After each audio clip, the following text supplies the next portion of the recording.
This week on the Eldritch Lorecast. In an era where Wizards has kind of unprecedented criticism from the community, to get rid of the guy who's like the liaison between the company and the community, wild choice. The new books are not in Walmart, are not in Target, are not in those places. And I think even bookstores or game stores are having trouble getting them. It's the last week that the Grim Hollow Kickstarter is going to be live while we're doing the Eldritch Lorecast. This D&D podcast destroys flat earthers. All that and more. Right now. Hello, everybody, and welcome to this week's episode of the Eldritch Lorecast, the #1 tabletop RPG and justice podcast in all the realms. My name's Ben Byrne, and I'm the justice this city deserves. And I am joined, as always, by Dael Kingsmill, James Hake, Shawn Merwin, and Dael, who are you dressed as for Halloween? Red 5 standing by. I couldn't pass up the opportunity. I have this Rebel pilot helmet that's been sitting around in my background for such a long time. Time to pull it out and put it to work. That has been floating around in the background. It's good to see it get some use.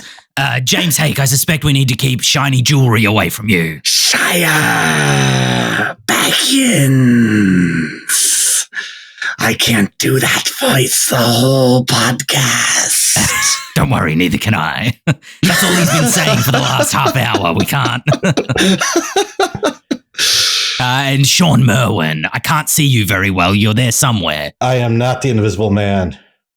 I am the man who has gained the invisible condition in the 2024 rules.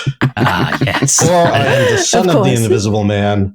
And for those of you who know the cult classic Amazon Women on the Sun, you will understand that reference. Lord Reigns Jr. I do appreciate the D&D 2024 reference. And we are going to jump into this week's spooky Halloween episode of the Eldritch Lorecast. And speaking of spooky, there's only 4 spooky days left in Grim Halloween. Ooh! This is the last week that the Grim Hollow Kickstarter is going to be live while we're doing the Eldritch Lorecast. Shawn and I just were able to get together in person this last 2 weeks to work on it a little bit. Somebody actually emailed the podcast. I was trying to find this comment before. I couldn't find it. They were like, are you going to talk about the Grim Hollow Kickstarter on the Eldritch Lorecast? And I was like, I thought we had been for like weeks now. But Shawn, what's something that you are looking forward to? What's something that we were able to work through over the last few weeks that you're excited by? We had a great discussion at my house. We got through a lot of stuff, including equipment, which was sort of one of the last things that I was waiting to tackle, and how we're going to handle equipment versus magic items versus maybe something a little bit in between. And so I'm looking forward to dipping my little game designer, my invisible game designer toes into that. Your game designer with the invisible condition toes. Correct. It's something that I was really excited by that we revealed or we discovered kind of organically. We've got a live play coming out on the other channel that we did at GameholeCon with Kelly McLaughlin, Jay Foster from Swole for Initiative, and Latia Jaquise. It was a lot of fun, but I incorporated weapon mastery into the Monster Hunter and discovered a few little nutty treats in there that I wasn't expecting. Folks have been wondering if the Monster Hunter in our playtest Discord would get the multi-attack or extra attack feature at level 5, which is something we haven't given it because it's got the studied response feature, which allows it to attack as a reaction when it sees an enemy take the attack action. And so it felt like that's its way of like doing its extra damage, after level 5. But with weapon mastery and Kelly's character, we discovered that if you take a Monster Hunter that has weapon mastery Nick and wields a weapon that has the Nick mastery, you can basically build multi-attack into your character because Nick allows you to make your offhand attack with a second weapon as part of the attack action. So it's 2 attacks in a single action, if that makes sense. And Absolutely. you take 2 weapon fighting as the martial as the fighting style feat, quotation marks, and then that gives you the extra damage that you need from your proficiency bonus. So therefore, you're basically a multi-attacking monster hunter. You're still not keeping up necessarily with a fighter or a paladin that would, using a similar build, get 3 attacks in one turn, but you still get your studied response. And the monster hunter has other things it can do with its bonus action. So I just thought that was a fun kind of discovery. We kind of accidentally designed a genius. Yeah. You're welcome. Sorry, go ahead. Were you going to say something? Absolutely not. I've lost my mind. It's hard because when he's got the invisible condition, you can't tell if he's going to say something or not. I'm just waiting for Shawn to overheat in there. This hood's coming down before the end of the episode. I'll tell you that for sure. You better believe it. I'm itchy in here. This helmet stays on unless my earbud falls out. This sort of thing is great if you're a wraith with no corporeal form, existing entirely in the unseen world. But as a flesh and blood mortal, I don't know how long I can keep this up. Speaking of undead wraiths that cannot keep their corporeal form, if you back the Grim Hollow Kickstarter, you could do the Spectre transformation and become a Spectre and a ghost. It's a transformation that you can play. And then James we've can still got stay stretch in wraith goals costume being forever. unlocked. We just hit 700,000 700,000 in backing. So thank you very much, everybody who's backed so far. I'm always bad at doing the plugs, but just check it out. I'll put the link in the chat. It'll be down in the doobly-doo. Shawn, if you point upwards, if people are able to perceive through your invisibility, they will see the link to the Kickstarter page. We're almost in the final hours, so go check it out.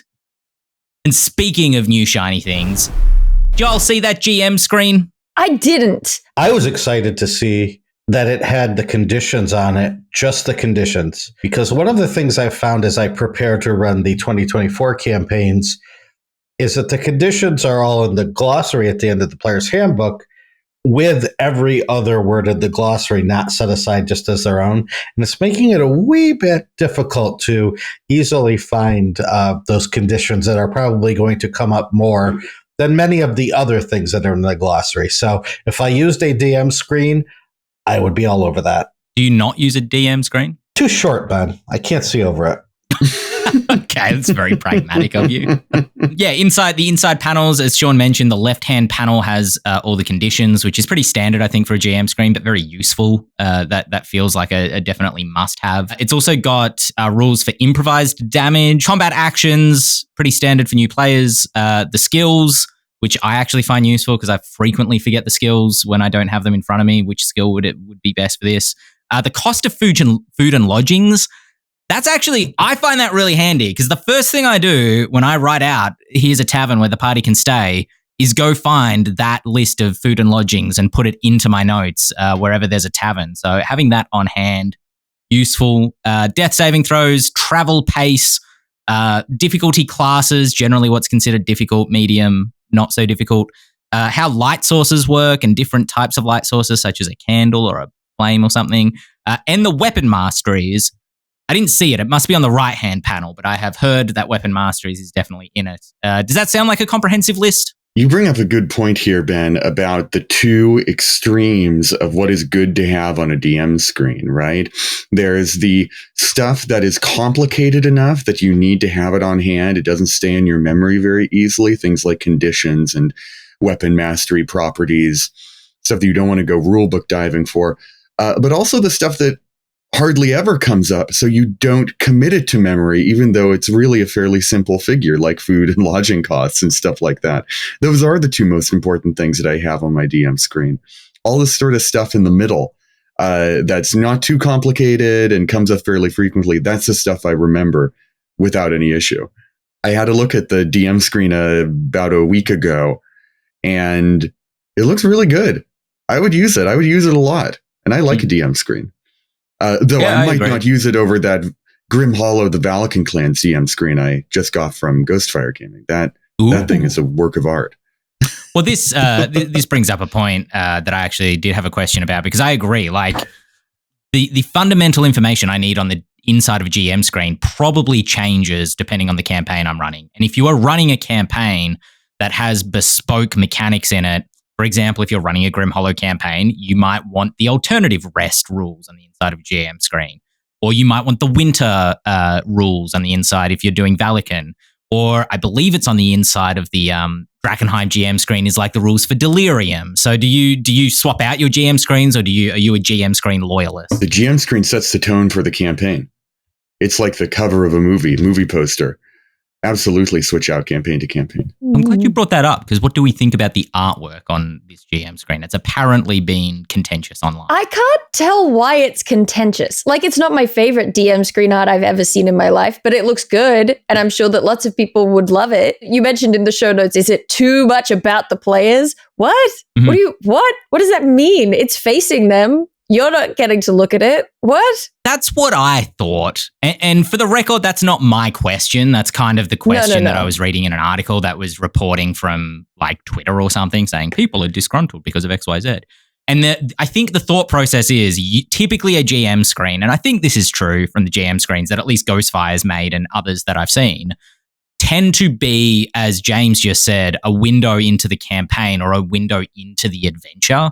And so they tend to be like kind of landscapey, or they show a scene that could happen in the adventure. You know, the Tomb of Annihilation one is like a jungly kind of Chult landscape. The Drakkenheim one is the landscape of Drakkenheim.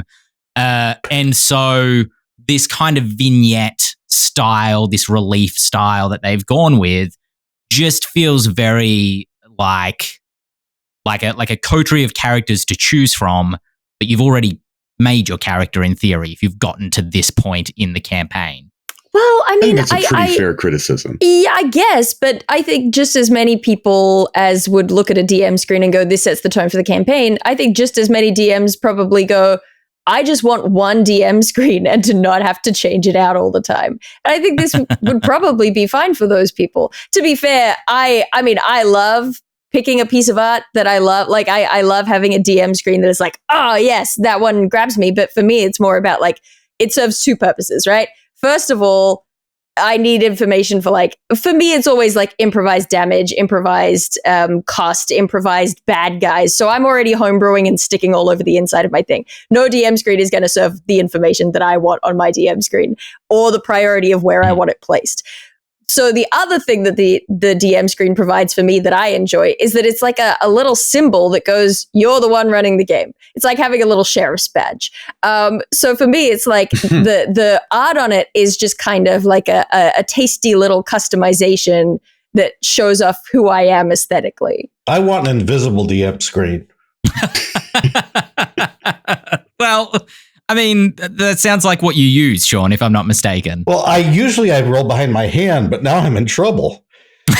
So I can't do that anymore. So I may actually have to switch to using a DM screen, which I guess that one's good enough. I can put whatever I want.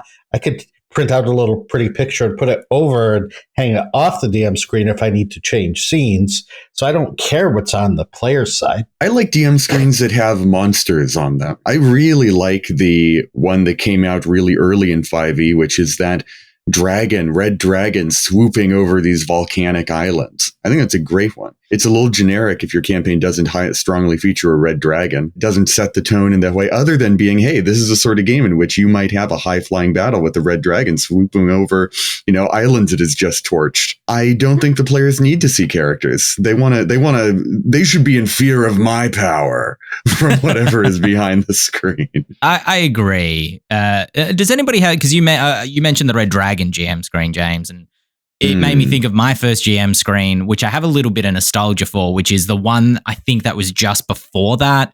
And it was like a red dragon, but it all looked very orange. And it was like the party fighting a red dragon in the center of the screen with the kobolds that kind was of the clambering. first 5e DM screen they came out with, yeah. Right. Does anybody else have like nostalgia for a particular GM screen that they used or a campaign that they ran? Does that stick in anybody's mind? Cold-hearted over here. I never used a DM screen until I was playing 5e. No sentimentality. Also, could we raise hands, anyone who's surprised that James and Ben like the DM screens with scary monsters on them? Everyone, raise your hands if you're surprised. My hands are going down. Shawn, we can't see your hands. Shawn, I can't tell if your hands are raised or not. They are and aren't. It's Schrodinger's hand raise. Right, gotcha. No, well, that's the new campaign, the new 5e 2024 GM screen. Artwork by Joy Ang on the outside of it. Just final worth mentioning, all the little details that they've thrown in there in terms of representation is really cool. We've got a character who's got a prosthetic leg. We have I always pronounce this wrong, so I apologize. Somebody save me. Vitiligo.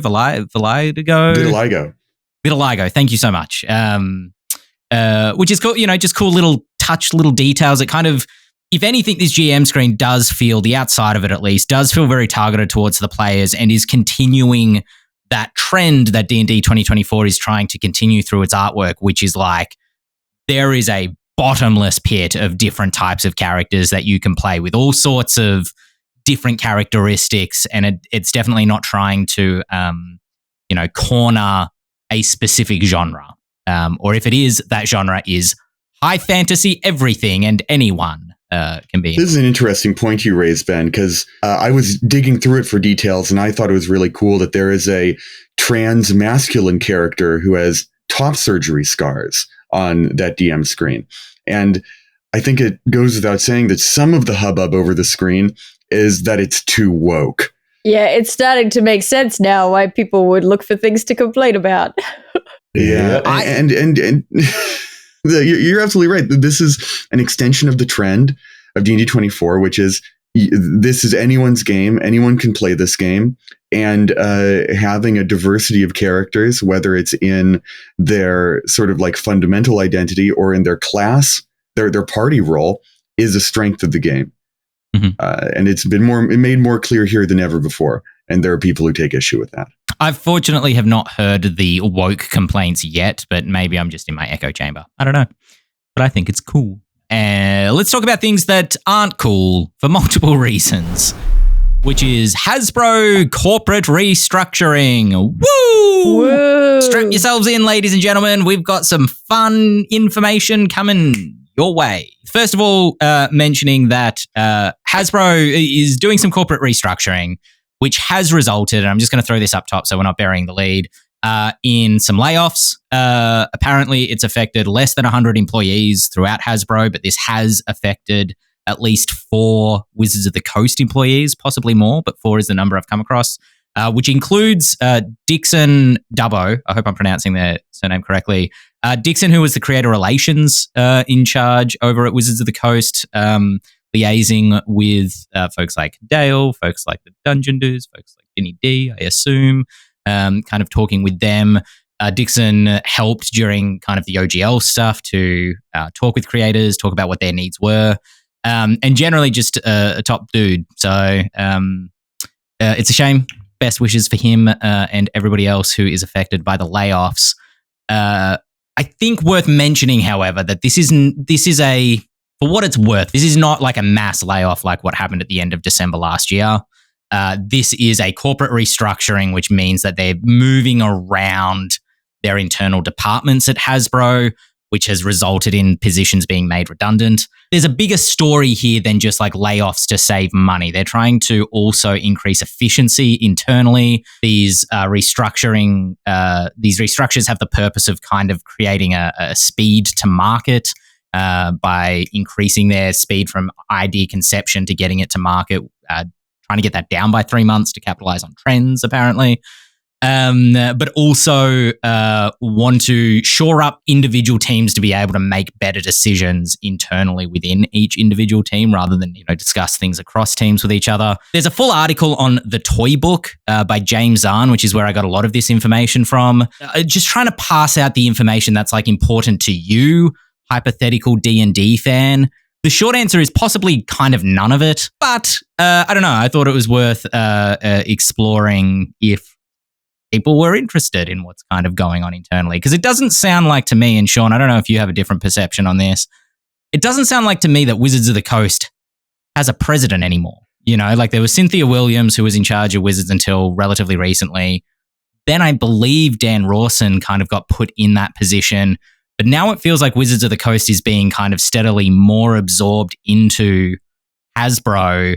as its positions are kind of pulled apart and then given responsibility over other things within Hasbro outside of just strictly speaking Wizards of the Coast. Yeah, the important thing to realize is that the toy industry, the physical consumer toy industry, is just cratering. The RPG side of things has always sort of lived in the 20th century because it wasn't big enough to paid that much attention to. And so that's why something like their deal with Random House to stock stores with books ended, but they didn't replace it as far as I can tell with anything. Books are not in Walmart or the new books are not in Walmart, are not in Target, are not in those places. And I think even bookstores or game stores are having trouble getting them. And so as we hear about how quickly these books are selling, but there isn't a way to quickly get them into a player's hands, at least the physical version, there needs to be a reckoning, into the 21st century moment of it's time to streamline this process so we're not taking a year and a half to publish a book. We need to be more agile than that, is my reading of the situation. Yeah, I think that makes a lot of sense. Not to bury the lead, unbury the lead, I suppose, but these two topics kind of bleed into each other. Was a few days ago before we recorded this podcast, Hasbro also had their quarterly earnings call for third quarter 2024. And something that was noted within there is that D&D's revenue from direct-to-consumer sales contributes to, I think, 60% of all D&D revenue. Direct-to-consumer sales, my understanding is that these are sales that Wizards of the Coast or Hasbro as a company do not require any middle kind of handling of their products. So it doesn't need to go to a distributor, to go to a game store. This is something that Hasbro sells straight from them to you, i.e. digitally through a marketplace like D&D Beyond. And for 60%... not just digitally, but through Hasbro Pulse now, which is a direct-to-consumer portal. That's another thing. And Dan Rawson seems like he is now more in charge or completely in charge of that, which would open up a way for people to go and just order the book directly from Wizards of the Coast rather than going through any third party, be that Amazon, brick and mortar store, etc. So that's both of those. Yeah. Is that wise? That just feels like they're throttling their own supply chain out to consumers, right? A story that we've sort of been circling, and I haven't looked deeply into it. So, treat this as hearsay, but the Australian market did not receive nearly the number of collector's editions of the Player's Handbook as pre-orders were sold. So not everybody who pre-ordered the collector's edition in Australia got a collector's edition copy of the Player's Handbook, is my understanding of what's happened there. And like I said, I haven't gone to drill down deeply into that, but a few people have kind of mentioned that. And it feels like direct sales of physical product is kind of asking for that to happen a little bit. Is that fair to say, or am I making stuff up? I don't know if that may be part of the problem, but why wasn't it there? Was it a supply chain problem or was it a printing problem? If it's a printing problem, one of the ways to get things to people quicker is either sell digitally or not have to go through that whole supply chain when there is an issue. So I think it could be one, but it could be the other. Yeah, okay, that's fair. I also, from their quarterly earnings call, they said that the Player's Handbook sales are 50% ahead of their plan of what they were anticipating they would sell. I don't know what that, I don't know how that actually crunches. That just sounds so like conceptual when I say they're 50% ahead of plan. Like, what does that even mean? They didn't print as many as they expected they would sell within that time frame. Yes, you mentioned Dan Rawson, who is now in charge of direct. If you're reading the Toy Book article as I was, all that ever says is direct. It doesn't give any context around that, but context clues lead me to believe that that means direct to consumer. And the corporate restructuring also reflecting Hasbro's kind of all-in bets on digital sales, direct to consumer sales, as opposed to going through supply chain style sales. I would be fascinated to see a poll, everyone who plays D&D, which is too big a poll to realistically conduct, but how many of them would prefer to play D&D exclusively or majority digital in terms of the products that they use, or and even what the digital physical split of the products they use is. Do they use their books entirely digitally and have physical maps and minis? Because the printing error you were talking about that affected players' handbooks in the Australia region, that's a sort of problem that digital doesn't face. And I'm sure there are people at Wizards of the Coast who are thinking, well, damn, that screwed us out of a lot of money. And if only we were able to sell exclusively digital books, we could really consolidate our expenses and stuff like that. But, you know, like we're saying, D&D is kind of in the 20th century. We love the physical artifact of the book, or at least we here in this podcast do. Makes me really curious. And I would say most mega fans do as well. The artifact is valuable. But for casual players, people who are only in one campaign, people who've been playing for less than, you know, a year, 2 years, 3 years, do they really care about the sort of the arcane tome that holds the power of D&D?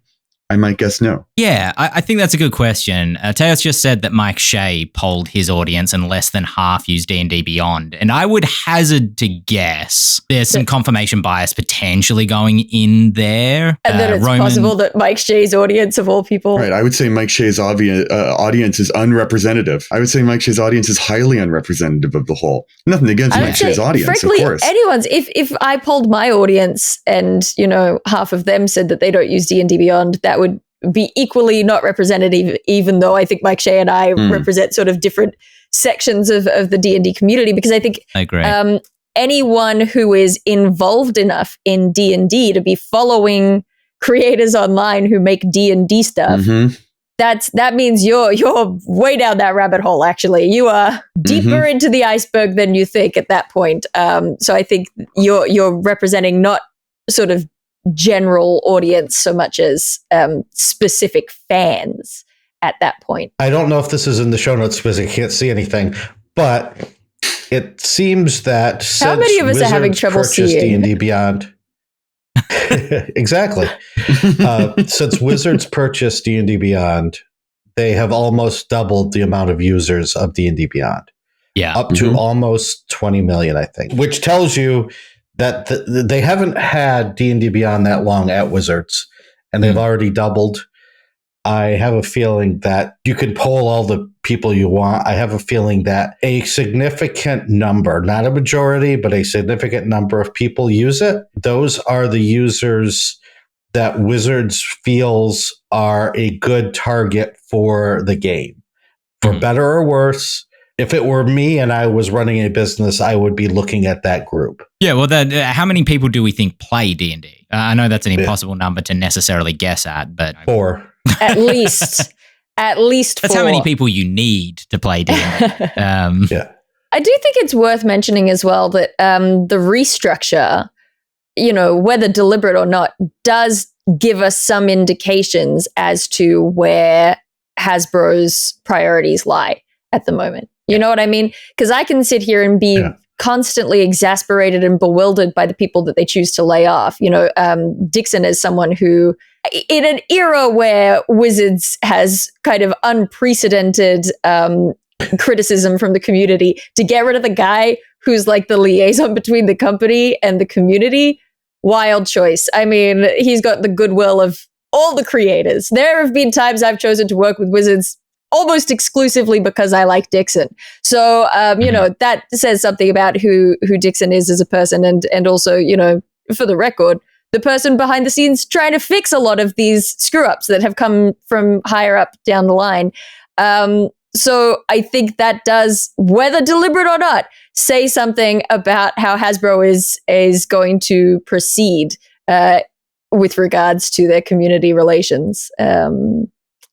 But that's just one example. You know, any number of these changes that they've made, it says something about what the company is prioritizing right now and going forward. Yeah, I mean, it'll be interesting to see what their creator relations looks like going forward, because since the OGL stuff that we're still talking about almost 2 years later, it felt like there was a big embrace from Wizards of the Coast to the creator community to try to get those folks on side and then spread the good word that D&D is still cool to the rest of the community. And so is Dixon's role being made redundant a step away from that? or has somebody else stepped into a similar position as part of another role as part of the restructuring? That remains to be seen. From the quarterly earnings call, just to kind of wrap up a couple of numbers here for folks that are interested. Overall, Wizards of the Coast was 5% down in their revenue compared to last year. But some of that being difficult to compete with a quarter, I should say. So we're talking about the quarter. They were 5% down this year on their revenue of what they made in quarter 3 of 2023. But that's when Baldur's Gate 3 released. So that's a difficult year to compete with. Though their earnings are down, though Hasbro's earnings are down overall by 15%, Hasbro profited $200 million this year compared to a $170 million loss the previous year. And I don't think it's too difficult to guess why. So wait. So was the earnings down 15% just this quarter compared to last quarter? Correct. Okay, great. Because for a minute there, I was like, how are they down in earnings but so up in profits? I was very confused. Maybe they have a few less costs this year that Okay, can someone explain, like I'm 5, what is the difference between earnings and profits? Profits Does earnings include... Sorry, I just laughed at all of us talking at once. well, profits are... Let me explain the concept of the invisible hand. Oh, God. Oh, God. Yes. It's happening. It's happening. We did it. You're welcome. We did it. We got there.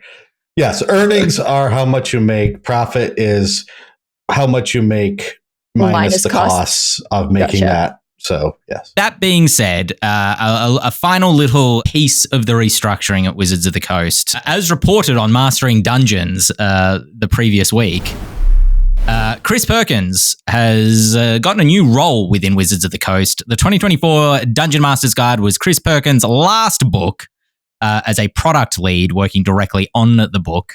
A lot of folks, as Teos mentioned last week, and as we were pondering about at GameHole Con, as this initial kind of tidbit of news broke about Chris Perkins stepping away from books, is he also moving on? Is he seeking a new challenge? Well, sort of. He is staying at Wizards of the Coast, or staying at Hasbro. He is now the creative director of D&D.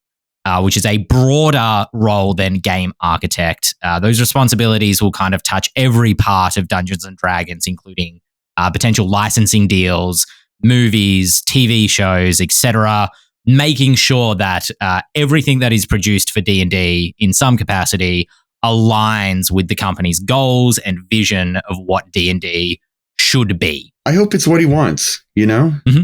Chris is a great designer. He's been doing it for a long time.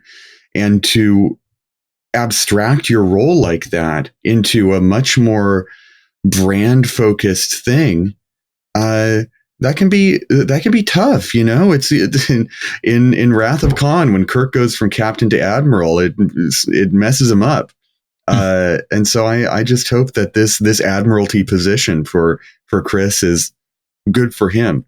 I'm sure it'll be good for the hobby. He's got great chops. But, as someone who was fortunate enough to receive some direct design mentorship from him, he makes really good books, and the books themselves will be lesser for not having him. How much do we think he will continue? I mean, we know that he's not going to work on the mechanics of the game directly anymore, but do we feel like he might have input, assuming he remains in this role for quite some time? If they're doing a hypothetical 6th edition or something, Chris comes in and he says, all right, you have to have fireball in the game. You cannot take that out. You have to have long and short rests, because that has become a fundamental part of 5th edition. You have to, and kind of like making decisions on certain mechanical pillars that have to remain in 5e because they are fundamental to the identity of where the game has moved in the previous 10 years. Do we feel like he might still kind of have that sort of effect on the mechanics? Yeah, it's impossible to tell. The way I read that position, he would have say over what they were working on in the future. So rather than getting into the nitty-gritty of rules or even of adventure design, it would be, hey, let's work on this setting that's on the ocean, because we have a partnership with this one game company who is going to make ocean tiles for play, and this other digital game company wants to make an ocean themed game, and Princess Cruise Lines wants to make a D&D themed cruise, and we're going to make all of that come together in this one way. That's sort of the long-term vision. I have a feeling that it implies. And I should say, from my extremely limited understanding, I think Chris's job involved a lot of that already. And it sounds like it's something that he's good at, and it sounds like it's something that he likes, finding what is best in terms of, big picture content for D&D. And so if Wizards has kind of been asking him to do that job already, then, deloading his plate with some brass tacks design and letting him focus entirely on it, it sounds good. You reckon, and this is just putting pieces together in a way that is, in all likelihood, completely wrong. Because as someone who's inside of a company, when people kind of start to predict what's happening on the inside, it's like, no, not really. So this is pure speculation. But I'm just kind of noting that there feels like there's been a lot of timing misfires in D&D over the last kind of 5 years in particular, in terms of like Stranger Things season 3 or 4, whatever the previous one hit, and they introduced Vecna as this new identity for a villain, and they announced a Vecna adventure that didn't come out until like a year and a half later.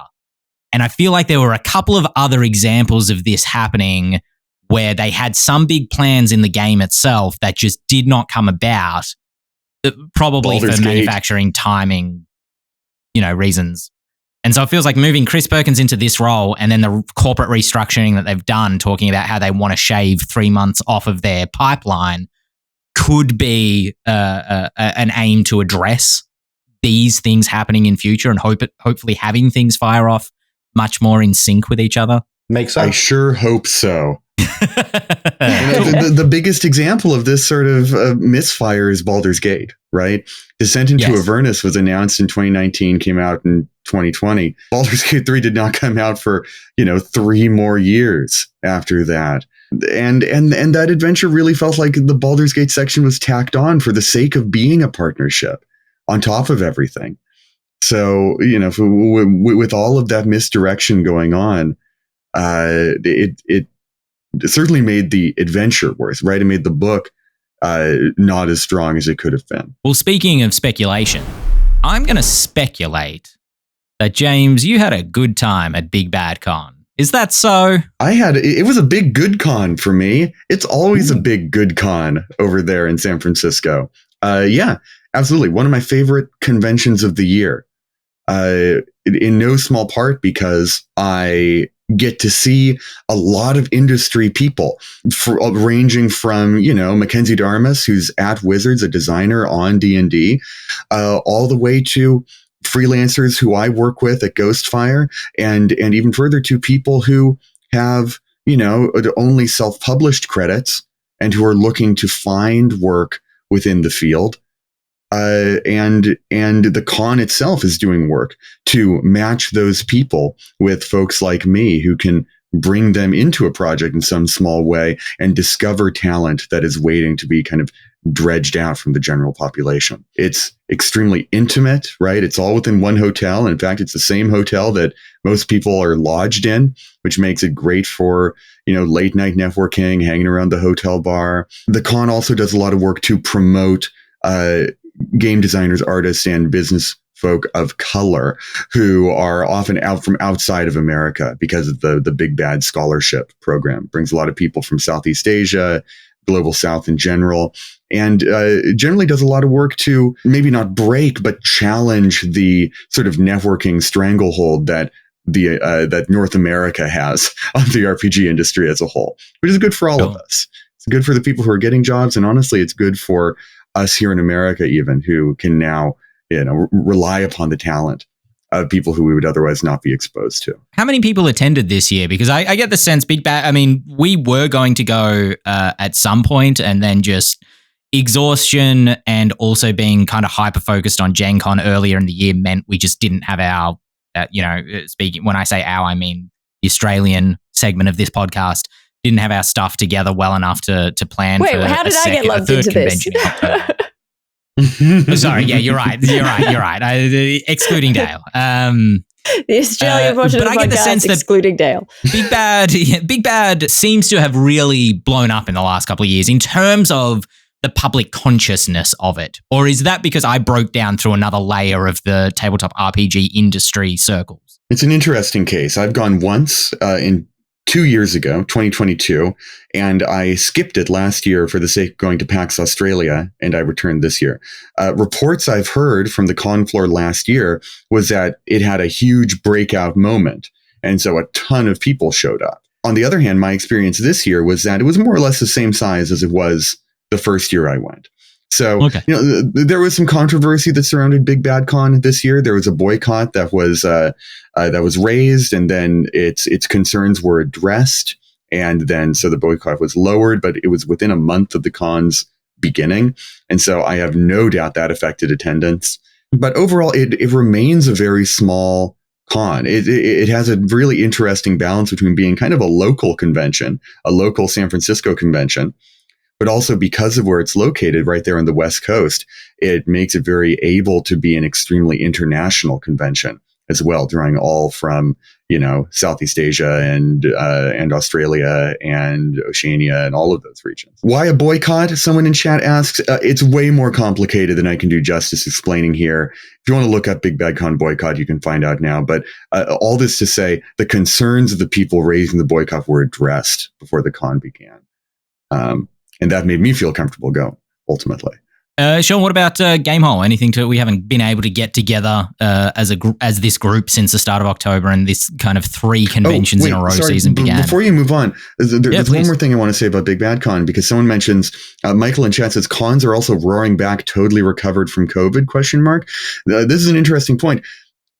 Because yes, that is happening, and it frustrates me because basically every convention, even PAX Unplugged, and PAX had a very good mask record throughout lockdowns. Basically, everyone has dropped, vaccination and mask mandates. Big Bad Con is the only con of any scale that I know that still mandates COVID vaccinations and masks on while you're inside the convention area. In fact, they'll even provide high quality N95 masks for the attendees. They take it really seriously, because it sounds like last year they didn't, and there was a big COVID outbreak, and a lot of people complained. Yes, there has been a little bit of it going around. I've fortunately managed to dodge it, although I came back from Gen Con a little bit worse for wear. But so far, apart from the jet lag, feeling okay. Shawn, did you get away from Gamehole unscathed? I always get at least congestion because of my throat, talking all the time. But I also get that like the first week of the semester I teach because of talking. So yeah, you saw me. You should wear this mask to conventions. Yes, I should. Very secure. One part of the body that needs to be covered is not instead. Yeah, we'll just. Yeah, see? Look. I'll say. Open your mind, Ben. Yeah, all right, so Gamehole, I love Gamehole. I've said it before and I'll say it again. It's like the biggest little convention that is available to a lot of people. I run into Chris Perkins in the elevator and chat him up for a few seconds. I go to play a game and I end up sitting at a table with somebody who had one of my books that they wanted signed, and they didn't know I was going to be in this game. So I just happened to sit down and he's like, "Wait, aren't you?" And I'm like, "Am I who?" And he's like, "Could you sign my book? I want everybody who worked on it to sign it." So it's just one of those things where you don't know who you're going to run into. You don't know who you're going to sit down with. And I always have a great time playing, running games. The booth this year, great time chatting with folks. The panels were amazing. I had high expectations and it more than lived up to them. Yeah, I think I said last week, but Gamehole definitely feels like being among friends in a way that Gen Con kind of doesn't, because it's just so big. You feel like you're among friends in an ocean. And at Gamehole, you certainly don't know everybody there, but it kind of has a feeling like you do. Feels like a college campus, you know what I mean? Like you don't know every single person, but you feel like you kind of know everyone around. And then Dael, PAX Oz, that was enjoyable for you this year? Yeah, it was nice. It was nice to catch up with the Australian crowd. I missed the US cons this year, so it was nice to kind of focus on the homegrown connections that I have, which I don't know. It feels like fairly late in the game for me, just because so much of my creator stuff began and was based in the US. Actually, having a network of kind of, I guess, co-workers over on this island is a little bit different. And it's nice to kind of touch base with all of them and get to spend some time hanging out, particularly because most of my panels were on one day this year. I had a little bit more freedom to kind of go at my own pace and hang out with people where I could. So that was really nice. Oh, speaking of hanging out with people, people have been emailing as a way of hanging out with us. Wow. Emailing podcast@ghostfiregaming.com. Leon emailed and asked, what are good tabletop RPGs that help make the leap from player to GM, or from new to the hobby to GM, easy and fun? We all know Shawn's going to have the best answer for this one. I honestly don't. I did a hard left turn. And what I said was take some complicated role-playing themed board games and start there. Do things like Mice and Mystics.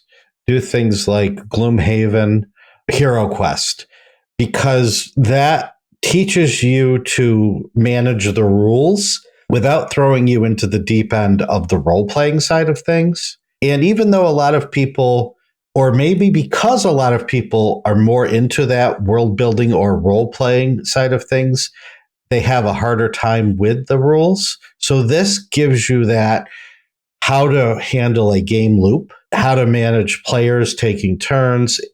It simplifies that, which then makes you more comfortable when you step into a more difficult role-playing game. Then you have that down. You understand the flow, and you can focus more on telling a fun story and making fun voices for NPCs and that kind of thing. Because any role-playing game, even at its most basic, is still a tough nut to crack, I think. Yeah, Shawn, you've really encapsulated my feelings here. This is a question that I don't trust my ability to answer very well, because I have been doing this for 10 years now. You know, my days of fighting to run a game are behind me. And memory is a fickle thing. You know, what did I do? Whatever answer I come up with, I doubt its validity at this point. Because when I think about what I did, I watched Chris Perkins run 4th edition for Robot Chicken. I listened to Acquisitions Incorporated. And after that, I just kind of dove in head first. I was like, I wish people could do this. You know, when I was in high school, I was on 4chan's traditional gaming board, which is a cesspit of horror that I'm glad I'm away from. But there are a lot of people who love traditional games there. And they had a lot of thoughts on what makes a good game. And I was able to think about what I wanted, what I thought made a good game. And I was able to experiment with that. And I could just trust that my players would give me good feedback and not judge me for messing up over and over again. And yet at the end of all of that, I'm not sure if just give it a try and don't mind screwing up over and over again is really a very helpful answer.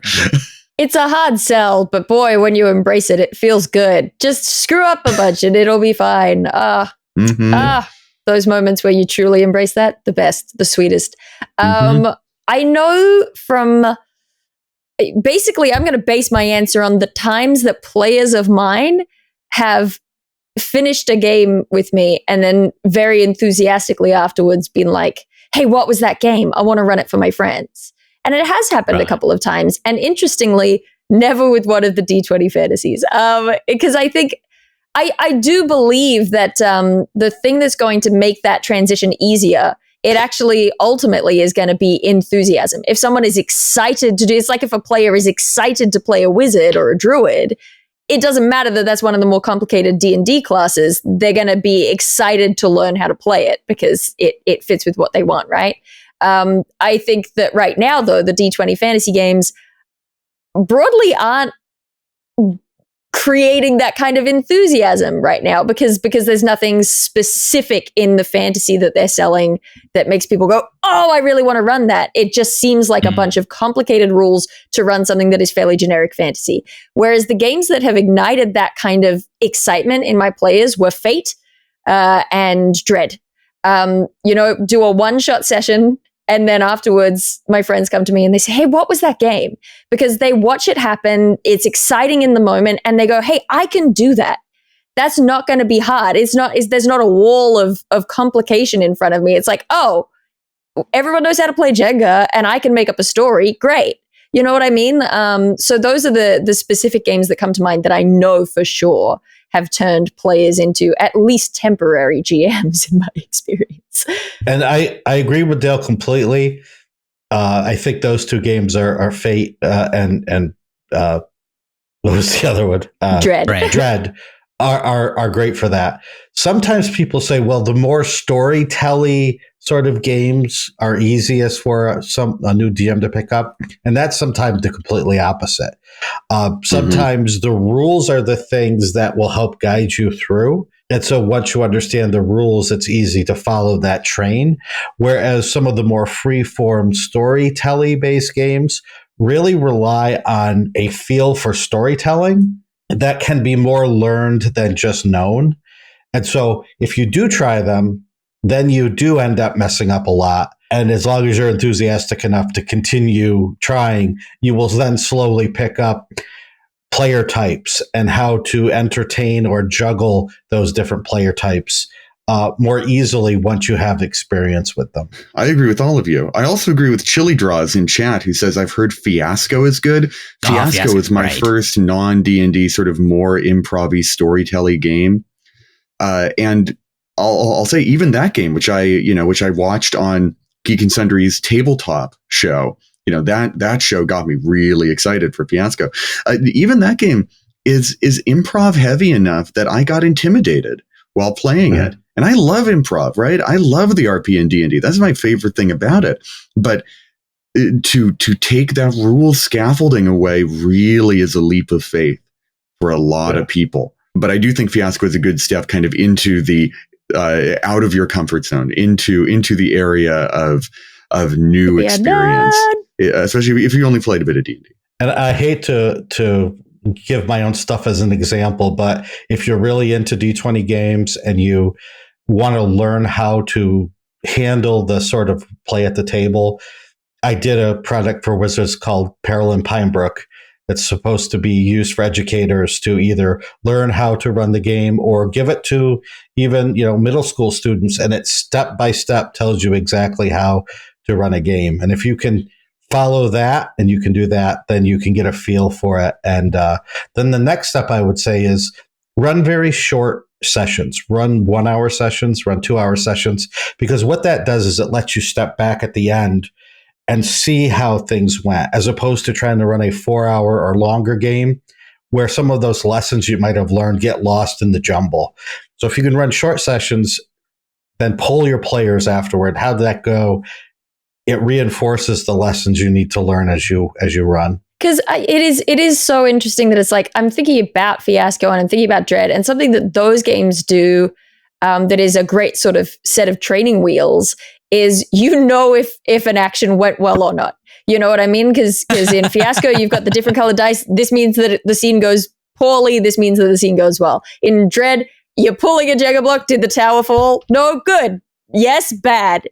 So it's really easy to tell whether your adjudication is going one way or the other. Whereas something like D20 Fantasy, it's much more granular. Is a 12 good? How do you describe the result of a 12? So it just builds up those muscles a little bit more. And I'm trying to think of what the difference is because Fiasco is intimidating.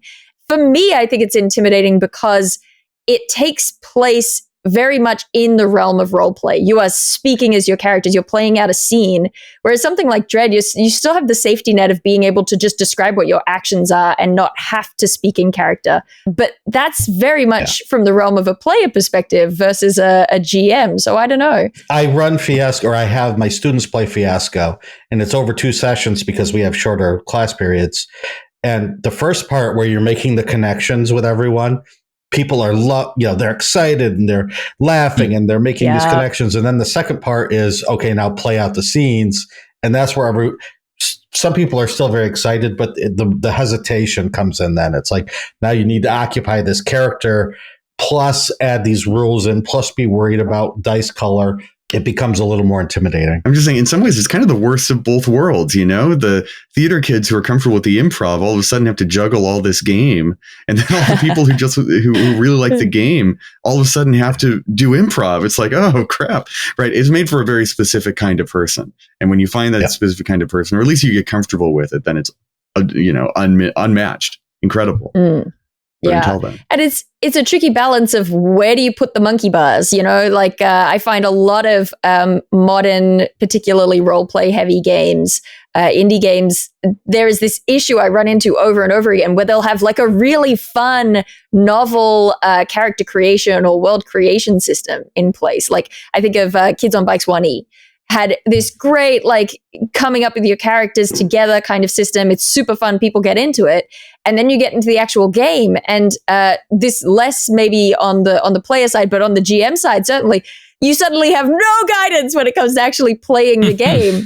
The guidebook would just give you setup premises. It'll be like, I don't know, there's a squid in the lake, go. And you just kind of throw it out into open air and the monkey bars are gone. So it's a tricky kind of balancing act to accomplish.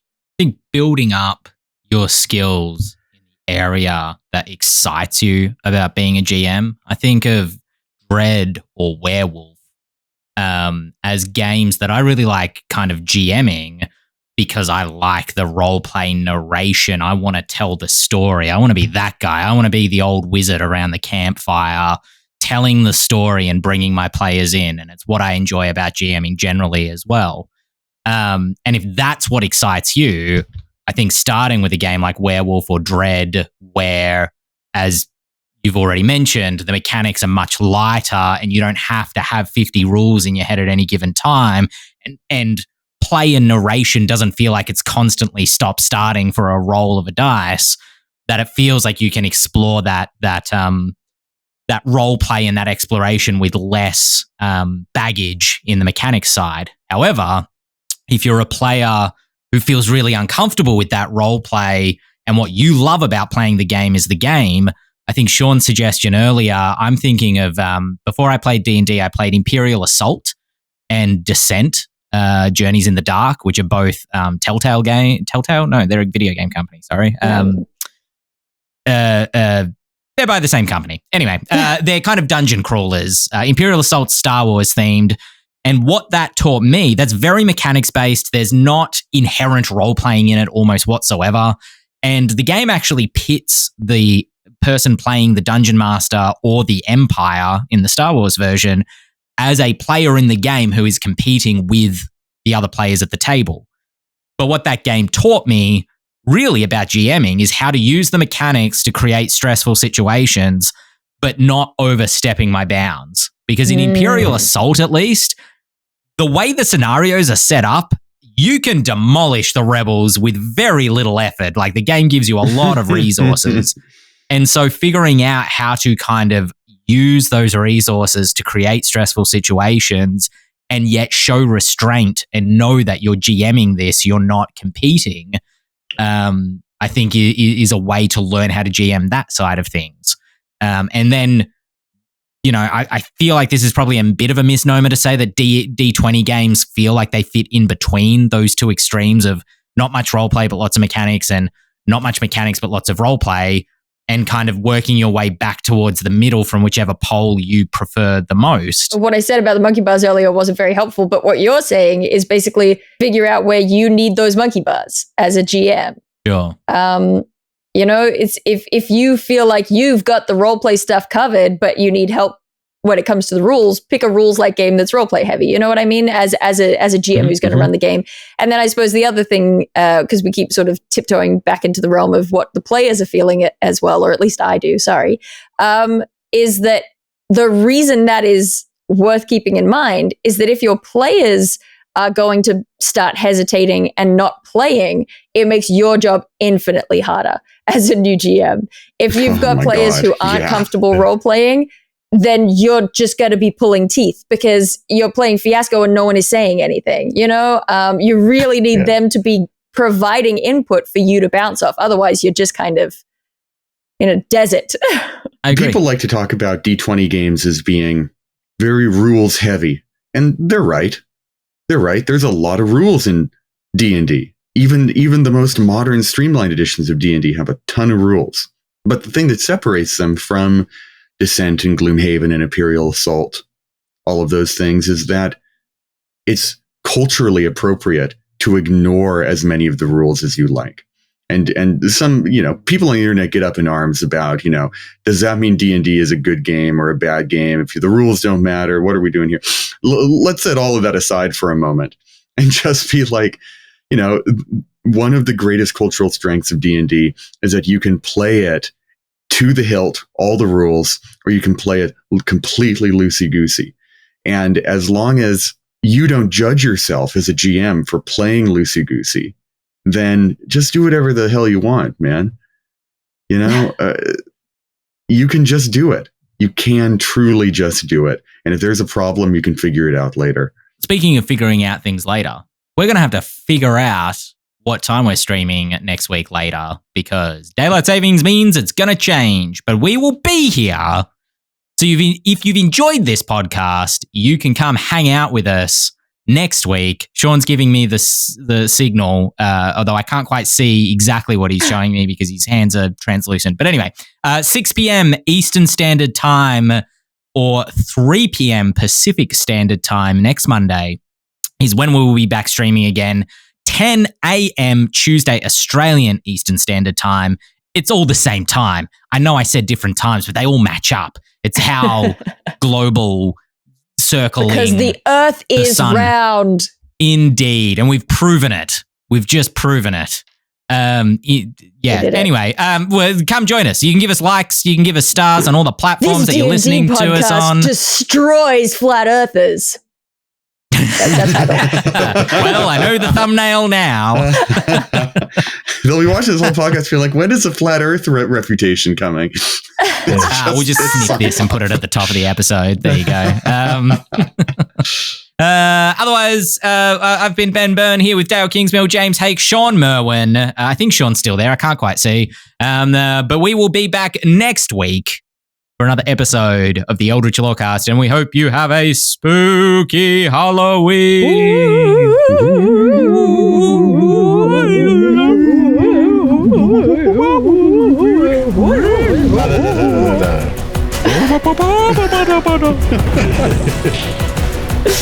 Have you seen those things, those kind of freaky things that's like an instrument, but it's like a techno instrument and people put their hand, it's like it uses magnetism or something, I think. A theremin? Or maybe radio waves. I don't know how it works, but you put your hand closer to it and it gets higher in pitch and you put, those things. What are those things? Yeah, theremin. Theremin, yeah. The Doctor Who theme was done on a theremin.